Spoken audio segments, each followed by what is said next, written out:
Shalom, salam damai dalam nama Yesus. Bertemu kembali kita dalam program Randau Kehidupan. Dan pada hari ini kita sudah sampai di episode yang ke-11 dengan tajuk Tempat Kudus Perjanjian Baharu. Saudara-saudari, terima kasih karena sudah bersama-sama dengan kami, sudah set masa itu untuk mendengar perbincangan dan juga perkongsian di dalam program Randau Kehidupan pada hari ini. Dan bersama-sama dengan saya pada hari ini, tidak lain tidak bukan, adalah panel yang seperti biasa kita lihat di episode-episode yang lalu. Kita ada Dr. Gerard, dia seorang pencara di Fakulti Kependetaan di Asia Pacific International University. Kita ada Pastor Brian Scott, ketika ini melayani di Hope Channel Southeast Asia. Dan kita ada Pastor Minsun, yang sekarang ini sedang menuntut di Fakulti Kependetaan Asia Pacific International University. Apa kabar para panel? Serba biru semua. Luar biasa. Iya. Serba biru dan saya percaya kita semua bersemangat untuk dan tidak sabar-sabar untuk mengungsikan sesuatu kepada para penonton yang bersama-sama dengan kita pada hari ini.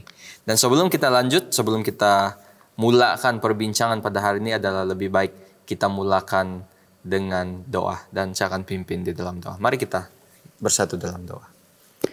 Bapa di sorga, terima kasih karena mempertemukan kami di tempat ini untuk berbincang mengenai topik yang sudah kami pilih. Kami undang Roh Kudus daripada sorga untuk bersama-sama dengan kami, sehingga apa yang kami kongsikan itu Tuhan sesuai dengan menurut kehendak Tuhan, dan itu meninggikan dan memuliakan Tuhan. Dan kami juga berdoa Tuhan, Engkau bersama-sama dengan para penonton yang sedang menonton saat ini, Engkau memberikan ketenangan, kedamaian kepada mereka, sehingga mereka juga dapat sesuatu yang baik, yang mampu membuatkan mereka terus teguh di dalam jalan mengikuti Yesus. Berkati juga setiap peralatan yang kami guna dan juga viewer juga. Terima kasih Engkau mendengar dan menjawab. Di dalam nama Yesus kami berdoa. Amin. Amin. Oke, kita mau share dulu kita punya ayat inti pada hari ini. Dan kalau kita ada Alkitab, juga kalau saudara-saudari ada Alkitab, kita buka di dalam kitab Ibrani 9, pasal yang ke-9, ayat yang ke-15. Saya baca di sini, Ibrani 9 ayat 15. Karena itu, ia adalah pengantara dari suatu perjanjian yang baru, supaya mereka yang telah terpanggil dapat menerima bagian kekal yang dijanjikan. Sebab ia telah mati untuk menebus pelanggaran-pelanggaran yang telah dilakukan selama perjanjian yang pertama. Ibrani 9 ayat 15. So, kalau kita lihat sekali lagi ayat ini secara sepintas lalu, kita boleh bayangkan ya, siapa yang telah mati untuk menebus pelanggaran-pelanggaran yang telah dilakukan selama perjanjian yang pertama. Dan kita juga lihat bahwa di dalam Alkitab kita, dia mengatakan bahwa yang lama itu adalah satu bayangan, satu gambaran kepada perkara yang benar. Dan bayangan itu cukup untuk menggambarkan, dia cukup untuk menjelaskan bahwa ataupun dia cukup untuk mengungkapkan kebenaran yang seharusnya dia lambangkan. Dan kita lihat kematian pelayanan keimaman Yesus yang tinggi di tempat kudus surgawi. So, Alkitab menjelaskan semuanya itu. Namun, banyak juga orang yang masih mempertikaikan apakah beza yang lama dan yang baru, kenapa yang di perjanjian lama ada penyembelihan yang melibatkan haiwan, tetapi di perjanjian baru tidak ada semua itu lagi. So, kita lihat pada hari ini sesuai dengan tajuk tempat kudus perjanjian baru. Di dalam topik ini juga kita melihat bahwa bangsa Israel juga telah diarahkan ya oleh Tuhan untuk mendirikan, bukan di perjanjian baru, tetapi Tuhan mengarahkan bangsa Israel mendirikan kemah. Kalau boleh disebut sebagai tabernacle, ya. Dan mungkin kita tertanya-tanya, kenapa Tuhan mahu mereka mendirikan kemah itu, kemah suci itu? Kenapa Tuhan mau mereka mendirikan kemah suci itu? Sebab kita tahu pada waktu itu dia tidak statik di satu tempat saja untuk mendirikan kemah. Dia tidak statik di satu tempat untuk dalam tempo-tempo yang tertentu. Dia akan berpindah randa. So mungkin kita akan bincangkan kenapa Tuhan mahu mereka membina tempat seperti itu. So di dalam perbincangan ini, apabila kita melihat bacaan ataupun membuat bacaan melalui kitab Keluaran, kitab Yesaya, Ibrani, Timotius, kita akan dapat melihat dan kita dapat mengenal pasti inti daripada apa yang kita mahu bincangkan pada hari ini. So setakat ini ada panel, ada yang mau ditambah mengenai ayat inti ataupun topik kita tempat kudus perjanjian yang baru ini. Saya ingin melihat kembali ayat yang telah kita bacakan tadi dalam Ibrani pasal yang ke-9 ayat yang ke-15 itu. Dan perkataan yang saya ingin tekankan di sini adalah perkataan pengantara. Now, bilakah kita memerlukan pengantara ini? Apa fungsi dan tugas pengantara ini? Pengantara ini sebenarnya orang yang boleh kita katakan yang telah pun kita percayai untuk mewakili kita. Dan biasanya proses pengantaraan ini terjadi ketika kita berada dalam satu sesi ataupun sidang penghakiman atau trial, ya, perbicaraan, ya, di mana kita tidak dapat mempertahankan diri dan kita mewakilkan seseorang yang kita percayai sebagai pengantara kita. Dan apa yang saya perhatikan di sini, dan pagi tadi kami dalam renungan pagi kami ada juga membincangkan tentang dasar daripada the sacrificial system, ya, sistem korban yang dilakukan oleh bangsa Israel dan juga orang-orang Yahudi ini sepanjang zaman, semenjak daripada mula manusia jatuh ke dalam dosa. Dan the foundation of the system sebenarnya adalah Kristus. Dia sebenarnya merujuk kepada kepenuhan, penggenapan yang akan dilakukan oleh Kristus di kayu salib. Tetapi yang menjadi permasalahannya di sini adalah sistem itu seakan-akan tidak ataupun gagal mendidik orang-orang Israel, orang-orang Yahudi ini untuk mempercayai bahwa Yesus itulah yang sebenarnya merupakan domba Allah yang selama ini mereka korbankan. Imagine, ya, 4.000 tahun dalam mengadakan korban seharian itu, mereka masih gagal untuk mengakui, ya, bahwa Yesus inilah yang menggenapi, yang memenuhi segala proses the ceremonial system yang mereka lakukan itu untuk penebusan dosa mereka. Ya, dan ini yang sebenarnya satu kegagalan yang saya percaya begitu signifikan kepada bangsa Israel, khususnya ketika mereka menolak bahwa Yesus inilah Mesias ataupun domba Allah yang telah diutuskan untuk memenuhi sistem korban dosa itu sendiri. Ya, tetapi saya sangat gembira kerana firman Tuhan dalam Ibrani ini dia he points that Christ adalah mediator saya. Dia adalah pengantara saya. Dalam proses penghakiman, pembicaraan ini saya sebenarnya tidak perlu pun mempertahankan diri karena Yesus telah melunaskan dan melalui perjanjian yang baru itu saya sudah pun menjadi sebahagian daripada covenant dalam perjanjian itu. So saya mewakilkan dia sahaja. Apa yang saya perlu buat adalah untuk percaya kepada sistem yang baru ini, ya, di mana dia sekarang ini sudah menjadi pengantara. Dia melayani di tempat kudus sebagai imam besar. Kenapa kita ataupun bangsa Israel diperintahkan untuk mendirikan kemah? Nah, yang itu kita harus kembali kepada sejarah. Dan Dr. Gerard memang arif dalam hal sejarah ini. Ya, so Dr. Gerard ada mau untuk masa ini belum ada lagi. Kita teruskan. Pastor Brian mention, dia sebut satu perkataan itu sistem yang baru. Kita lihat kalau sistem yang lama, mereka mempersembahkan korban, mereka mesti mencari sesuatu yang terbaik di antara yang terbaik. Ada juga yang keliru sebenarnya. kenapa sistem di perjanjian lama ini perlu menyediakan ini, tetapi di perjanjian baru kita lihat tidak ada pun sistem seperti menyediakan korban ini ataupun mencari hewan yang baik untuk dikorbankan. So daripada explanation untuk Dokter to be Pastor Brian tadi, kita lihat bahwa dia sudah jelaskan bahwa Yesuslah yang menggantikan apa yang kita lihat di perjanjian lama itu, dan dialah sendiri menjadi korban di perjanjian yang baru. So ayat 14 pendeta ya, karena ayat 14 itu dia punya premis ya kepada kenapa Yesus itu adalah layak untuk menjadi pengantara kita.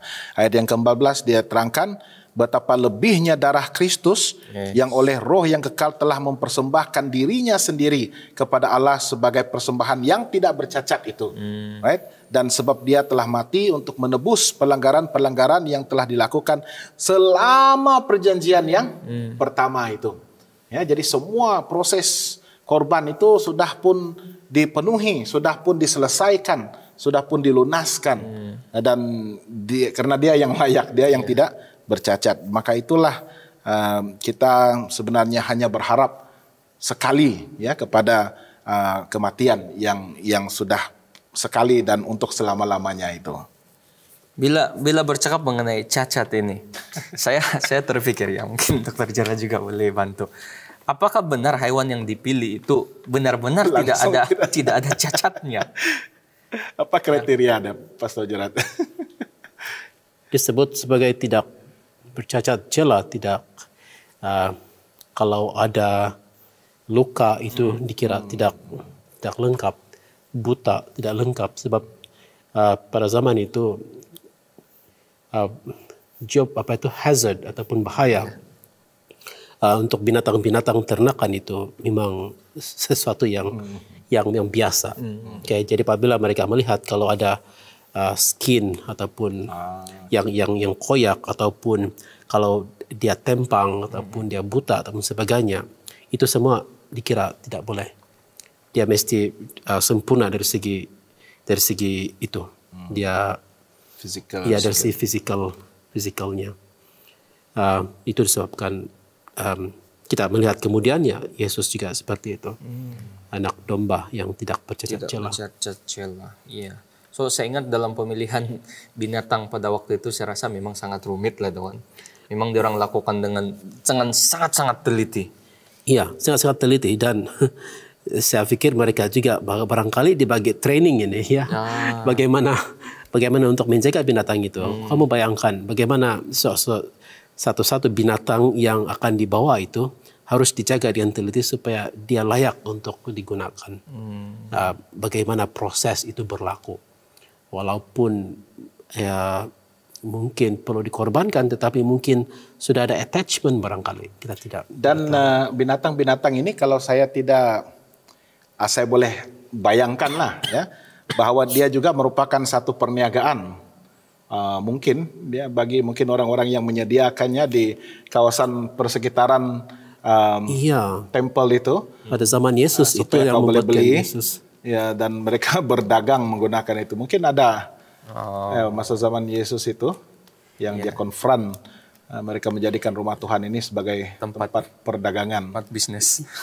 Ya, ada memang pada zaman itu memang antara yang Yesus tidak suka itu sebenarnya ada penipuan yang berlaku di sana. Correct. Dan juga ada sesuatu ada yang rasuah. ada rasuah, dan mereka menjadikan sesuatu yang suci itu sebagai hal yang boleh memberikan mereka income ataupun pulangan dan sebagainya. Bukan itu tujuan korban pada asalnya. Terima kasih. Iya.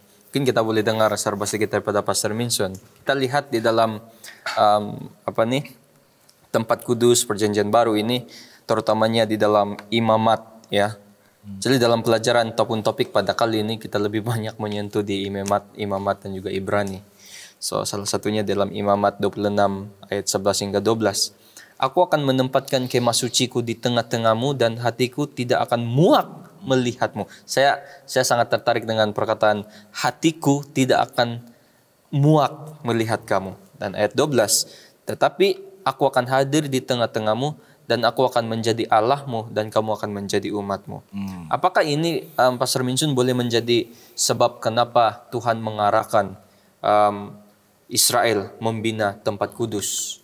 Seperti mana yang kalau kita lihat, saya ingat saya di dalam Keluaran 25 ayat 8, Tuhan mengarahkan bangsa ini membuat kemah di tengah-tengah mereka. Apakah di dalam Imamat 26 ini juga boleh menjadi poin ataupun sebab utama kenapa Tuhan menyuruh mereka buat itu kemah? Saya percaya untuk kita bertemu dengan seorang perlu ada tempat yang khusus untuk kita bertemu janji. Sebab kalau kita buat dating dengan seseorang pun tanpa ada masa yang ditetapkan dan tempat yang ditetapkan, kita tidak tahu apa yang kita lakukan. Dan kita tahu di mana kita akan berjumpa. Jadi tidak teratur. Dan saya percaya Tuhan ini sesuatu Tuhan yang sangat sistematik, teratur. Dia tidak simply untuk kita bertemu di mana-mana saja. Saya pikir Tuhan, memang kita boleh bertemu dengan Tuhan di mana-mana pun. Tetapi adalah lebih penting ada tempat yang khusus untuk melakukan perkara yang lebih official. Saya percaya Tuhan ini sangat teratur dalam semua perkara yang dilakukan. Dia tidak main bantai saja. Terima kasih Pastor Minsun. So, kita melihat juga bahwa di dalam perjanjian lama dan perjanjian baru, kita boleh lihat serba sedikit mungkin yang banyak juga sifat Tuhan. Tetapi kita boleh lihat dalam topik ini bahwa Tuhan mahu ada satu hubungan yang erat dengan dia punya orang-orang. Karena itulah salah satu sebabnya Tuhan katakan, Oke, Israel, kamu buat kemah di sini. Dan salah satu sebabnya mungkin kenapa Tuhan mahu Israel buat itu kemah, sebab dia mahu berada di tengah-tengah itu bangsa. So, kenapa dia perlu berada di tengah-tengah itu bangsa? Selain daripada apa yang Pastor Minsun sudah katakan tadi, kenapa dia mahu duduk diam di tengah-tengah itu bangsa? Adalah karena dia mahu ada hubungan yang baik dengan itu bangsa. Menarik di sini. Sepatutnya hal ini ataupun masalah ini harus diinisiatif oleh manusia sendiri. Tapi kita lihat Tuhan sendiri yang cari jalan. Saya suka konsep perhubungan itu ya, karena konsep perhubungan itu menandakan bahwa kita dengan Tuhan itu bukan hanya sekadar ciptaan. Ya, ada satu bentuk perhubungan kekeluargaan. Ya, apabila kita sebut perhubungan ini sudah pasti dasarnya adalah kasih, cinta. Dan Yesus menerangkan kepada kita bahwa Tuhan itu adalah Bapa sorgawi kita. Dan perhubungan inilah yang kita harus pelihara dan kekalkan.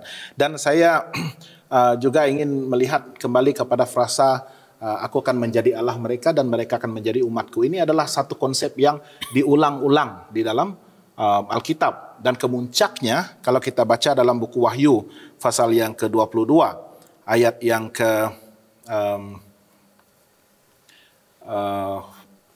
tiga.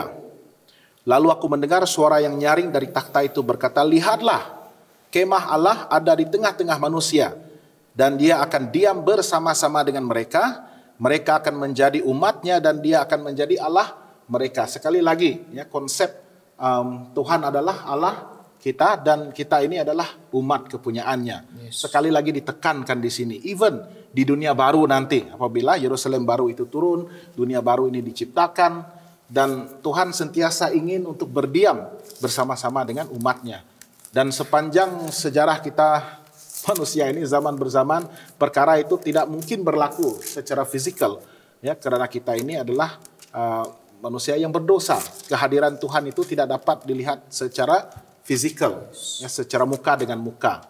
Dan kalau kita lihat kemah yang didirikan pada zaman Keluaran di padang gurun itu pun kehadiran Tuhan itu di satu sudut ataupun tempat yang maha kudus itu dalam bentuk apa yang kita katakan itu takhtanya, ya, di atas tabur perjanjian itu. Dan di sanalah, ya, cahaya Shekinah itu, ya, kehadiran Tuhan itu. Tetapi secara muka dengan muka it will never be possible. Ya. Tetapi pada masa inilah yang kita nantikan kita akan kembali melihat Tuhan muka dengan muka. Dan saya percaya itu adalah bentuk perhubungan yang dialami ataupun dinikmati sebenarnya oleh Adam dan Hawa sebelum dosa itu datang. Saya ingin menambah sedikit itu. Cuma satu idea yang mungkin kita boleh consider bersama. Apabila bangsa Israel itu mengetahui bahwa Tuhan akan tinggal bersama-sama dengan mereka, dengan mereka membina Ka'bah dan sanctuary itu, Tuhan datang kepada mereka. Tapi Tuhan berada dalam satu lokasi. Bangsa Israel harus melakukan sesuatu, datang kepada itu untuk mengadakan ibadah kepada bangsa. Jadi apabila kita lihat itu, Tuhan datang dalam komunikasi itu dalam bentuk api, awan dan cahaya sebagainya, dan bangsa Israel itu datang, tetapi mereka adalah orang berdosa. Sebab ada pengantara dia di sana, yaitu imam. Dan saya pikir pengantara di sini itu sebahagian daripada maksudnya, di mana Yesus itu menjadi pengantara. Apabila Yesus menjadi pengantara, menariknya apabila dia digenapi dalam Yesus, Yesus juga the temple, Ka'bah. Masih ingat dia katakan, rubuhkan Ka'bah ini dan dalam masa 3 hari aku akan mendirikan. Dan dia di sana dan anak domba Allah. Dan di buku Ibrani dia juga adalah priest. Semua itu menjadi jembatan kepada perkakas di dalam itu. Iya, seperti itu, roti hidup, lampu, semua. Kemenyan. So ada pergerakan daripada Allah dan daripada bangsa Israel itu, dan ada bridge-nya di sana. Bila pada zaman dahulu, tapi bila Yesus sudah genapi itu, kita selalu datang kepada Tuhan dalam nama Yesus. Amen. Saya terbaca dalam Ibrani 10 ayat 4. Saya tertanya-tanya juga ya Dr. Gerard, kalau Ibrani 10 ayat 4 ini mengatakan, sebab tidak mungkin darah lembu jantan atau darah domba jantan menghapuskan dosa. So, di-mention di sini jantan. So, memang yang betina tidak akan tidak diguna.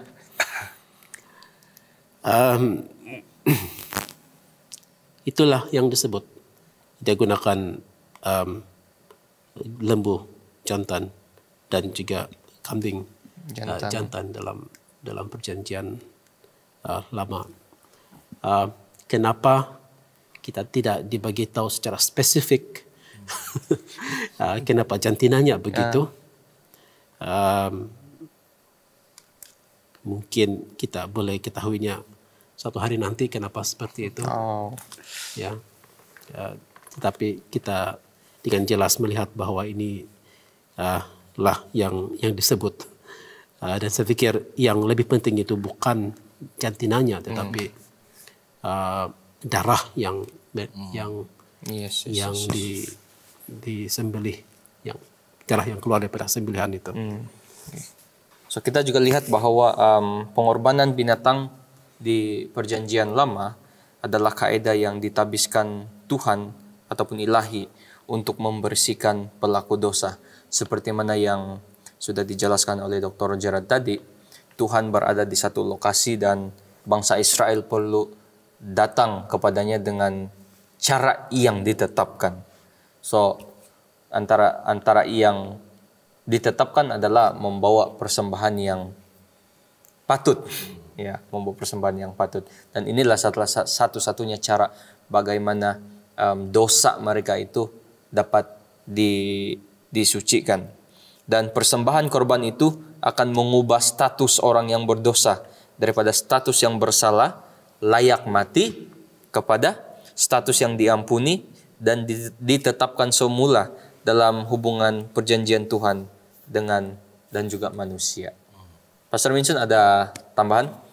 Oke, saya lebih suka memfokus kepada perkataan pengantara di sini. Biasanya pengantara ini yang menjadi pengantara kepada suatu individu diberi authority dan mempunyai kuasa dan biasanya dilantik. Bukan semua boleh menjadi pengantara.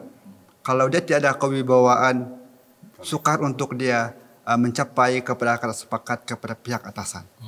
Dan kalau kita lihat di dalam era perjanjian lama.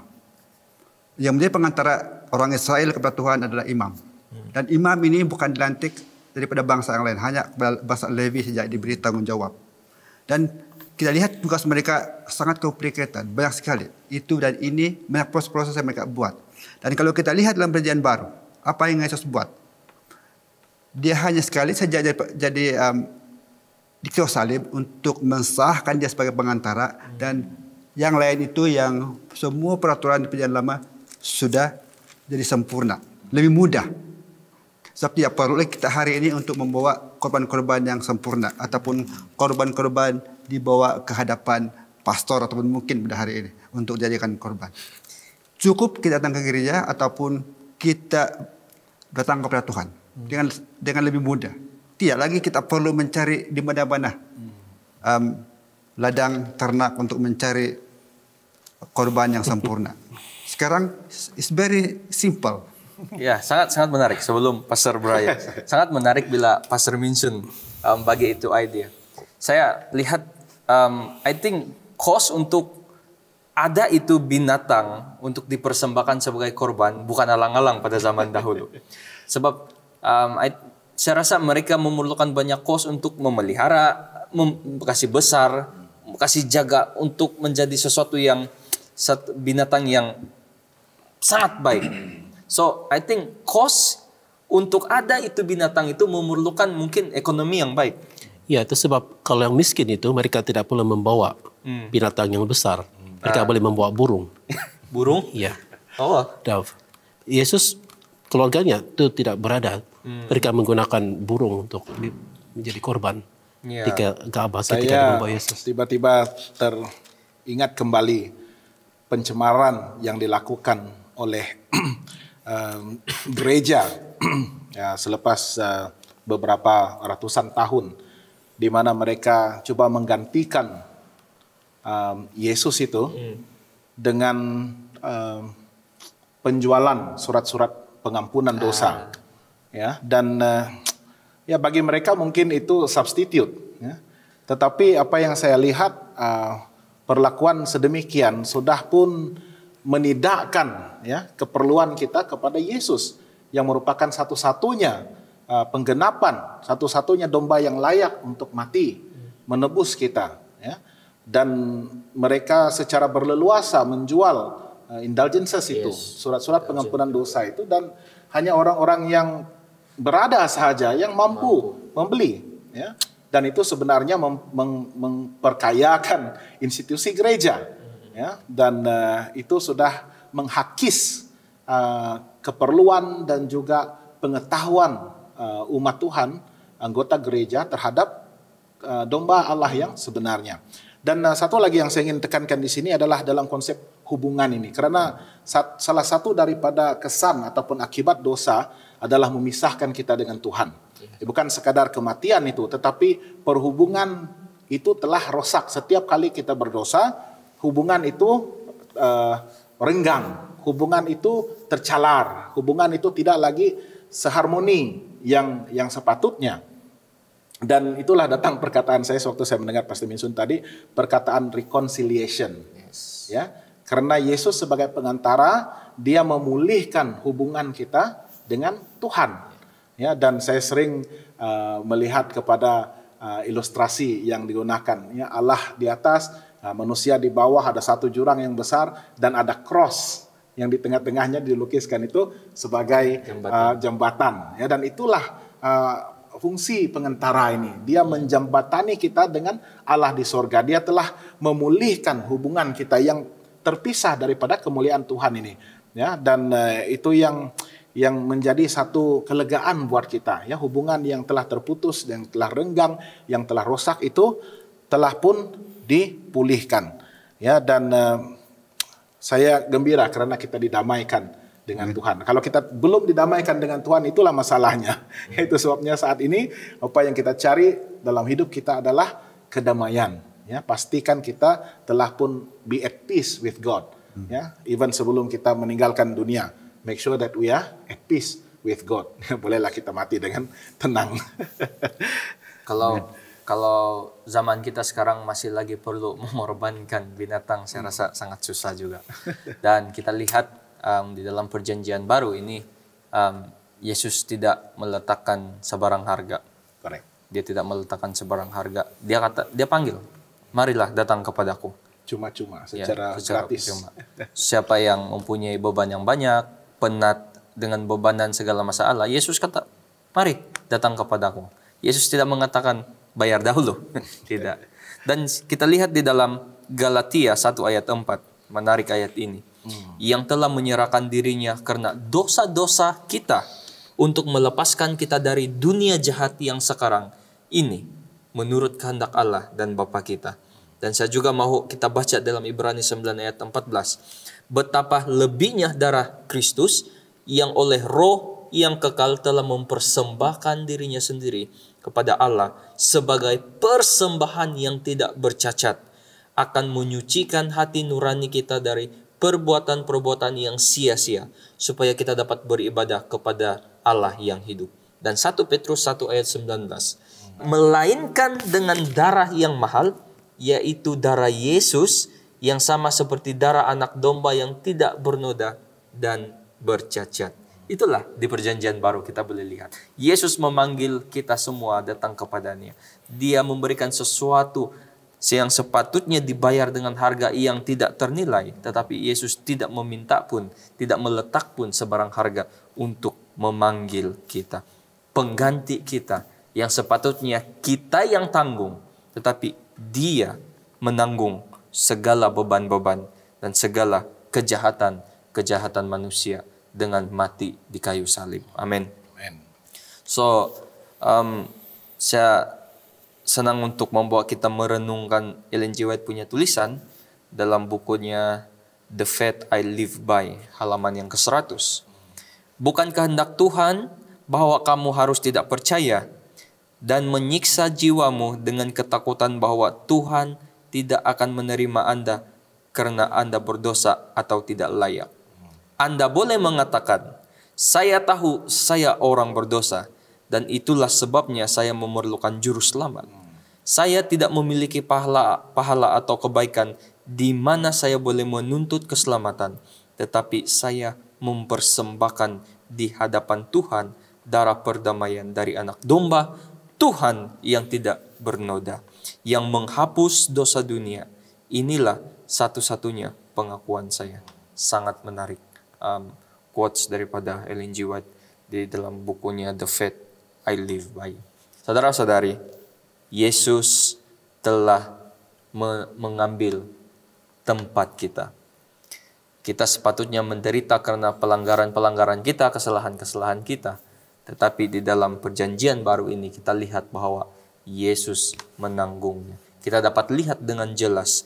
Walaupun di dalam perjanjian lama itu dilihat sebagai satu mungkin bayangan, tetapi di dalam perjanjian yang baru ini, Dia memperlihatkan dengan jelas kepada kita bahwa Dialah yang menanggung segala kelemahan-kelemahan, dosa-dosa kita, kejahatan-kejahatan kita. So, para panel, mungkin pusingan terakhir sebelum kita menutup perbincangan pada kali ini. Kita mungkin bermula daripada Pastor Minchun dan diakhiri oleh Dr. Gerard. Kalau kita lihat semua proses di perjanjian lama ini, memang sedikit rumit. Kalau kita katakan daripada size besar ke size kecil, saya tidak katakan mudah. Karena kalau kita bilang burung pun, mungkin kita lihat dia murah, tetapi untuk kita menangkap dan membelik satu persatu kesempurnaan dia bukan mudah. Tapi saya tengok perjanjian baru ini sangat memudahkan kita. Hanya cukup kita mempercayai Yesus dan menuruti peraturan ataupun hukumnya. Sangat memudahkan kita. Kita sebenarnya sangat beruntung di zaman ini. Tuhan tidak menuntut sesuatu yang sukar untuk kita. Terima kasih. Ya, saya ingin membaca dalam Ibrani 4 ayat yang ke-14 dan 15, dan fokus saya adalah kepada pelayanan Yesus Kristus sekarang yang telah pun memulakan penghakiman terakhir sebagai imam besar kita.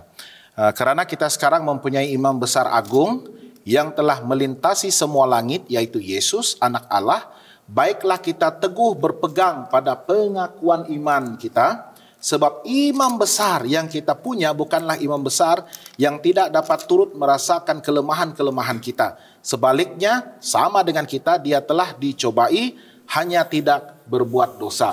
Nah, ini adalah keunikan imam besar kita, Yesus Kristus itu.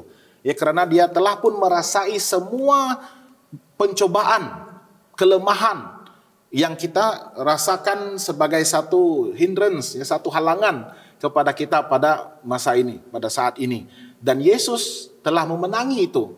Dia dicoba dalam segala perkara, tetapi dia tidak berbuat dosa. Itu yang melayakkan dia untuk berdiri bagi pihak kita, mewakili kita di Ka'bah sebagai imam besar untuk meneruskan proses penghakiman, pengadilan itu, ya, sehingga tamatnya. Dan dia akan kembali sebagai Raja Agung yang akan membawa kita untuk berdiam bersama-sama dengan dia. Jadi oleh karena itulah saya menyerah sepenuhnya kepercayaan saya, keyakinan saya kepada Yesus sekarang. Saya tidak perlu risau, saya tidak perlu khawatir. Ayat yang kita bacakan tadi bukan pahala yang kita kejar, ya, walaupun ada agama-agama di dunia ini yang lebih menekankan kepada pahala, perbuatan baik. Ya, kau buat kebaikanlah supaya pahalamu bertambah-tambah. Tidak, saya tidak perlu itu. Bukan dengan kebaikan saya pun yang akan melayakkan saya untuk keselamatan itu. Tapi imam besar itu sekarang yang mengadili bagi pihak saya, mengetahui segala pergumulan saya, dan dia sendiri telah pun memenangkan saya. Ya, dan sekarang ini bagi saya ianya hanya seperti satu formality saja, ya, untuk mewakili saya dalam perbicaraan itu, walaupun dia sudah tahu, ya, bahwa saya sudah menang dalam perbicaraan itu. Yang penting saya tetap berpegang kepadanya dan tetap tinggal di dalam the umbrella of His grace, ya, payung kasih karunia-Nya itu, bersembunyi di bawah itu. Ya, jadi itu yang perlu saya lakukan dan percaya kepadanya. Puji Tuhan, terima kasih Yesus. Amin. Dr. Gerard? Teringat saya dengan apa yang Yesus katakan, akulah jalan, kebenaran dan hidup, and the way, the truth and the life. Kalau ada seorang yang saya boleh kenal dan percaya dan terima, seorang sahaja, dan saya terus dapat apa yang diperlukan. Saya pikir itu semua boleh kita temui dalam Yesus. Terima Yesus. Saya pikir itulah yang perlu kita consider. Kita consider sepenuhnya untuk menerima Yesus ini. Terima kasih. Dan berita baik daripada perjanjian baru adalah sekarang karena Yesus. Orang-orang seperti kita, orang-orang yang bertaubat memiliki seseorang yang sanggup untuk mewakili kita semua di hadapan Bapa. Dan seseorang itu yang tidak bercela, tidak berdosa, yang mampu memberikan keselamatan. Dan hanya Dia kita boleh menemukan keselamatan, yaitu Yesus.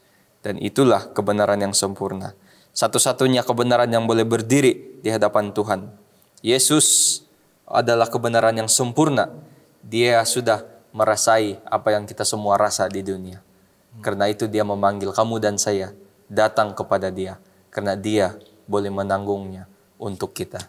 Marilah datang kepada Yesus. Terima kasih para panel sudah dengan semangat memberikan satu idea ataupun satu perkongsian yang benar-benar saya percaya membantu kita untuk terus bertumbuh sementara menanti kedatangan Tuhan Yesus kali kedua.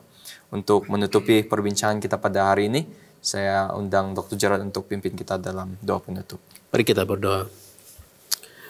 Bapa di surga, kami bersyukur sebab kami telah menerima Yesus yang juga adalah imam besar kami dan juga yang telah mengambil semua dosa kami dan telah menyucikan kami semuanya di dalam Dia. Kami ingin agar para pendengar juga mempunyai pengalaman yang seperti ini dan juga mereka yang belum mengenal Yesus juga kami ingin agar mereka juga mendengar, mengetahui dan juga menerima Yesus sebagai juru selamat mereka. Biarlah semuanya ini akan mengajar kami untuk terus teguh dan tetap setia dalam hubungan antara Mu dengan kami. Terima kasih ya Tuhan, sebab Engkau tidak pernah tidak setia terhadap janji-Mu. Oleh itu kami sekali lagi memohon agar setiap pendengar akan disentuh oleh kasih dan kemurahan Yesus. Kami bersyukur sebab diberikan peluang ini dan kami serahkan apapun pelayanan, apapun yang kami lakukan untuk kemuliaan-Mu. Dalam nama Yesus. Amin. Terima kasih Dr. Gerard, terima kasih Pastor Brian, dan juga terima kasih Pastor Minsun untuk sumbangan idea dan perkongsian pada episode kali ini. Saudara-saudari yang berada di rumah, terima kasih juga karena sudah bersama-sama kami daripada awal sehingga akhir program pada hari ini. Kami terus mendoakan keadaan di negara kita beransur-ansur pulih. Kita jumpa di episode yang akan datang dalam program Randau Kehidupan. Tuhan memberkati kita semua.